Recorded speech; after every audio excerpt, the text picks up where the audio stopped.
18 ఏళ్ళ అమ్మాయికి 20 ఏళ్ళ కుర్రాడు రాకి I love you so much, I love you అని చెప్పగానే మొత్తం ఐసై అట్టై రొట్టై మట్టై.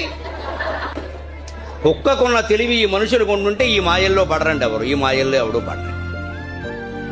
వెంటనే వాడు మన పొగిడేస్తే your hair is very beautiful, lips are so beautiful, how like అనగానే ఈ అమ్మాయికి ఎంత ఆనందం అంటే మా అమ్మా నాన్న కంటే ఎక్కువ ప్రేమిస్తున్నాను. అబ్బా, అమ్మా నాన్న కంటే ఎక్కువ మన ప్రేమించేవాడు భూమండలం మొత్తం మీద ఉంటాడని ఎవడనా? మన అజ్ఞానం కానీ. కష్టపడి కన్నారా, 9 నెలలు మోసిందా, గర్భనరకం అనుభవించిందా తల్లి నీ గురించి. ఆ తల్లి కంటే గొట్టంగాడు ఎక్కువ ప్రేమిస్తాడు మనకి. వాడేదో స్టైల్గా నిలబడి సెల్ ఫోన్ పెట్టి 2 మాటలు చెప్పేసరికి పడిపోవడమే. ఇంకా వాడు ఎక్కడికి రమ్మంటే అక్కడికి వెళ్ళిపోవడమే. అంతా జరిగిపోయి నాశనం అయిపోయాక అప్పుడు పోలీసులకు రిపోర్ట్. దేనికి? తల్లిదండ్రులు పరువు పోయింది ఇక్కడ. మళ్ళీ అమ్మాయి ఇంటికి రావడానికి వీల్లేదు, మళ్ళీ పెళ్ళవద్దు, నానా గొడవ.